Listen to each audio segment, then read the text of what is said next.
பெர்சன்டேஜ்ல மக்கள் தொகை பேஸ் பண்ணி கொஸ்டின் கேட்டாங்களா எப்படி குயிக்கா சால்வ் பண்ணுறது பார்க்கலாம்.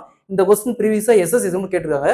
இந்த கொஸ்டின் பார்க்க தான் ரொம்ப பெரிய கொஸ்டினே தெரியுது. ஆனா கொஸ்டின் நீங்க அண்டர்ஸ்டாண்ட் பண்ணீங்களா, பார்த்த உடனே குயிக்கா சம சால்வ் பண்ணிடலாம். அதாவது ஒரு நகரத்தின் தற்போதைய மக்கள் தொகை 12,014. முதலாம் ஆண்டு அந்த நகரத்தின் மக்கள் தொகை 25% அதிகரிக்கிறது. இரண்டாம் ஆண்டு அந்த நகரத்தின் மக்கள் தொகை 60% அதிகரிக்கிறது. மூன்றாம் ஆண்டு அந்த நகரத்தின் மக்கள் தொகை 50% குறைகிறது. 3 ஆண்டுகளுக்கு பிறகு அந்த நகரத்தின் மக்கள் தொகை என்னவாக இருக்கு கேட்குறாங்க. ஸோ இந்த மாடல் சம் கேட்டாங்களா எப்படி குயிக்காக சால்வ் பண்ணுறது பார்க்கலாம். அதற்கு முன்னாடி நம்ம சேனலை சப்ஸ்கிரைப் பண்ணாதீங்க, சப்ஸ்கிரைப் பண்ணி நம்ம சேனலை ஃபாலோ பண்ணிக்கோங்க.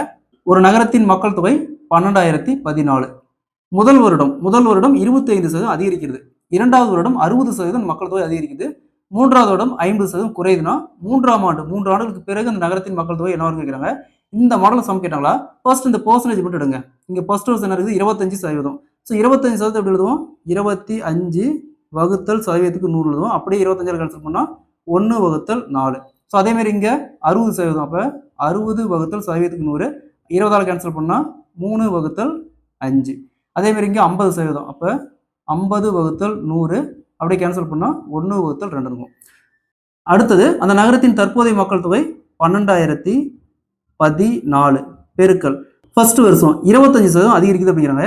எப்பவுமே கீழே டினாமினேட்டர் இருக்கிற அந்த வேல்யூ பார்த்தீங்கன்னா பேஸ் வேல்யூ அதை அப்படியே போட்டுருக்காங்க. அந்த வேல்யூ அப்படியே போட்டுருக்காங்க. அதிகரிக்குன்னு சொன்னாங்களா இன்க்ரீஸ் ஆகும்னு சொன்னா இதை 2 ஆட் பண்ணி போட்டுக்கணும். சரிங்களா, இதை 2 ஆட் பண்ணா 4 + 1 5 பெருக்கல். அதே மாதிரி பாருங்க பேஸ் வேல்யூ அப்படியே போட்டுருக்காங்க. இது பேஸ் வேல்யூ அப்படியே போட்டுருக்காங்க 5. இங்கே அதிகரிக்குது, ரெண்டாவது வருஷமும் அதிகரிக்குது. அப்போ 5 + 3 8 இன்ட்டு நெக்ஸ்ட் மூணாவது வருஷம் குறையுது பாருங்க, டிக்ரீஸ் ஆகுது. ஸோ அப்போ பேஸ் வேல்யூ அப்படி காமனாக அப்படியே போட்டுருக்காங்க 2 தான். நெக்ஸ்ட் 2க்கான டிஃப்ரென்ஸ் 2ல் 1 போச்சுன்னா 1. சரிங்களா, நெக்ஸ்ட் 2 × 4 8, 5 × 5 5க்கு 5 அப்படியே கேன்சல் ஆயிரும். பேலன்ஸ் பார்த்தோம்னா 12,014. ஸோ 3 ஆண்டுகளுக்கு பிறகு அந்த நகரத்தின் மக்கள் தொகை 12,014 தான் இருக்கும். Option A is the correct answer. பர்சன்டேஜ்ல இந்த கொஸ்டின் ரீசெண்டா ஆர்ஆர்பி எக்ஸாம்ல கேட்டிருக்காங்க.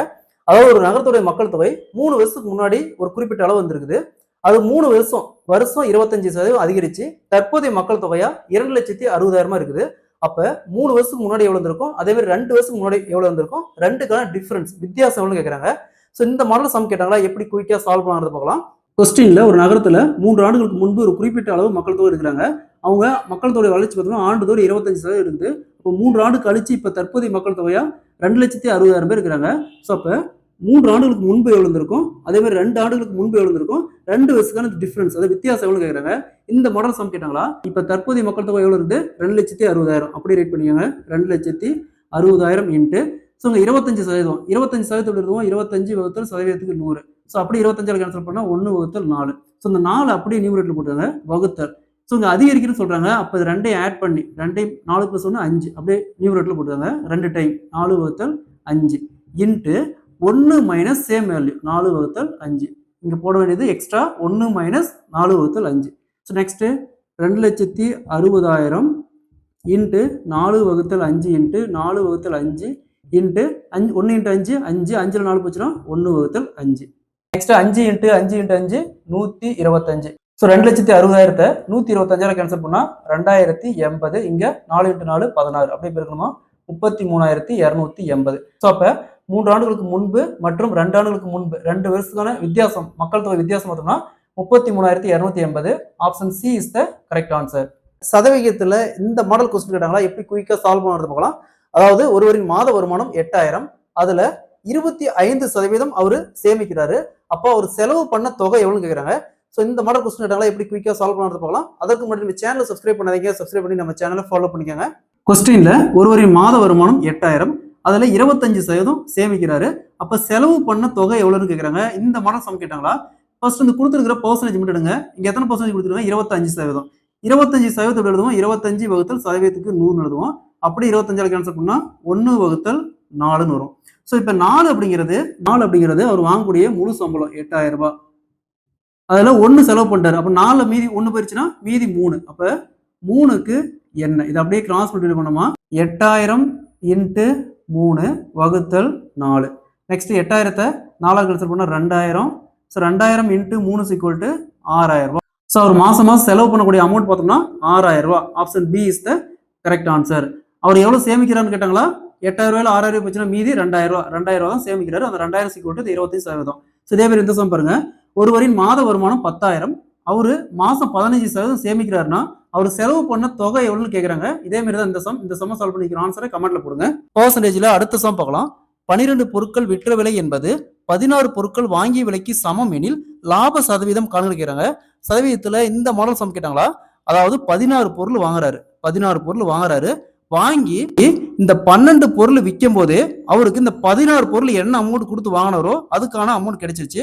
அப்ப இதுக்கு மேல எத்தனை இருக்கு? 4 இருக்கு. அது ரெண்டுக்கான டிஃபரன்ஸ் பாருங்க, 4. ஸோ இந்த 4 பொருளை விற்கும் போது அவருக்கு லாபம் தான். அப்ப எத்தனை சதவீதம் கேட்குறாங்க? அப்போ 4 வகுத்தல் இந்த ரெண்டுக்கான டிஃபரன்ஸ் 4 வகுத்தல் விற்ற விலை எத்தனை? 12. விற்ற பொருட்கள் எத்தனை?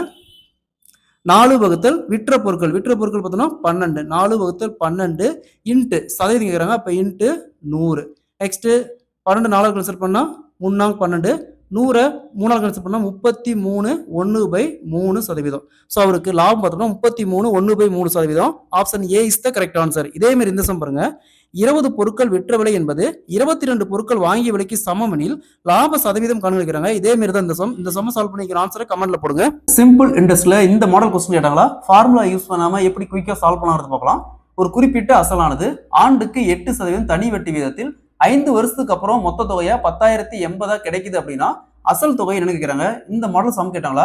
டைரக்டா இந்த வட்டியும் காலத்தையும் பெருக்குங்க. இங்க 8%, இங்க 5, ரெண்டையும் பெருக்குனா 40%. ஸோ 40% எப்படி எழுதுவோம்? 40% எப்படி எழுதுவோம்? 40 வகுத்தல் சதவீதத்துக்கு 100. ஸோ அப்படி 20 கேன்சல் பண்ணா 2 வகுத்தல் 5. ஸோ இந்த 5 அப்படிங்கிறது அசலுக்கான ரேஷியோ. இந்த 5 + 2, அதாவது 5 இது வட்டிக்கான ரேஷியோ, இது அசலுக்கான ரேஷியோ. ரெண்டே ஆட் பண்ணா மொத்த தொகை. அப்ப 5 + 2 7 அப்படிங்கிறது மொத்த தொகையான ரேஷியோ. ஸோ மொத்த தொகையான அமௌண்ட் எவ்வளவு கொடுத்துருவாங்க? 10,080. ஸோ 7க்கு 10,080னா அப்ப 5க்கு என்ன? இது அப்படியே கிராஸ் மல்டிப்ளை பண்ணுங்க. 5 × 10,080 வகுத்தல் 7. 10,080 அப்படியே 7ஆல் கேன்சல் பண்ணா 1,440. ஸோ 5 × 1,440 7,200. ஸோ அசல் பார்த்தோம்னா 7,200. ஸோ இது அப்படியே டேரக்டா இந்த வட்டி பிளஸ் இந்த காலத்தை சப்ஜெக்ட் பண்ணிக்கலாம். இந்த மொத்த அமௌண்ட் இது வரும். இதே மாதிரி இந்த சம் பாருங்க. ஸோ இங்க option B is the correct answer. So இதே மாதிரி இந்த சம் பாருங்க, ஒரு குறிப்பிட்ட அசலானது ஆண்டுக்கு 10% தனி வட்டி வீதத்தில் 3 ஆண்டுகளுக்கு பிறகு கிடைக்கும் மொத்த தொகையானது 10,400 எனில் அசல் தொகையை காண்கிறாங்க. இதே மாதிரி தான் இந்த சம் சால்வ் பண்ணிக்கிற ஆன்சரை கமெண்ட்ல போடுங்க. ஸோ அதே மாதிரி நம்ம சேனலை சப்ஸ்கிரைப் பண்ணாதீங்க, சப்ஸ்கிரைப் பண்ணி நம்ம சேனலை ஃபாலோ பண்ணிக்கோங்க. பெர்சன்டேஜ்ல இந்த மாடல கொஸ்டின் கேட்டாங்களா? எப்படி குயிக்கா சால்வ் பண்ணலாங்கிறத பார்க்கலாம். ஏ என்பவர் பிஐ விட 20% உயரம் குறைவானவர் எனில் பி என்பவர் ஏஐ விட எத்தனை சதவீதம் உயரம் அதிகமானவர் கேட்கிறாங்க. கொஸ்டின்ல ஏ என்பவர் பிஐ விட 20% உயரம் குறைவானவர் அப்படிங்கிறாங்க. ஸோ இந்த மாதிரி பெர்சன்டேஜ்ல கொடுத்துட்டு எந்த ஒரு வேல்யூ கொடுக்காம கொடுத்தாங்களா? காமனா நம்ம 100ன்னு எடுத்துக்கணும். ஸோ இப்போ பாருங்க, ஏ என்பவர் பிஐ விட 20% குறைவு. ஸோ இவர் 100னா 100ல 20 போச்சுன்னா மீதி 80. எக்ஸாம்பிளுக்கு ஒரு 100 சென்டிமீட்டர் இருந்தா இவர் 80 சென்டிமீட்டர் இருப்பார். ஓகேங்களா? உயரம் 80 சென்டிமீட்டர் இருப்பாரு. ஸோ இப்போ என்ன கேட்குறாங்க? பி என்பவர் ஏஐ விட எத்தனை சதவீதம் உயரம் அதிகம்னு கேட்குறாங்க. ஸோ இவர் கம்மியா இருக்காரு, இவர் அதிகமா இருக்காரு, ஆனா சதவீதத்தில் கேட்குறாங்க. இந்த மாதிரி கேட்டாங்களா? ரெண்டுக்கான டிஃபரன்ஸ் 100ல 80 போச்சுன்னா மீதி 20 வகுத்தல் யாரை விட ஏஐ விட. அப்ப ஏக்கான வேல்யூ 80 இன்ட்டு சதவீதம் கேட்குறாங்க. அப்ப இன்ட்டு 100. ஸோ அப்படியே கேன்சல் பண்ணா 4, 100 4 கேன்சல் பண்ணா 25%. ஸோ அப்ப பி என்பவர் ஏஐ விட 25% உயரம் அதிகமானவர். Option B is the correct answer.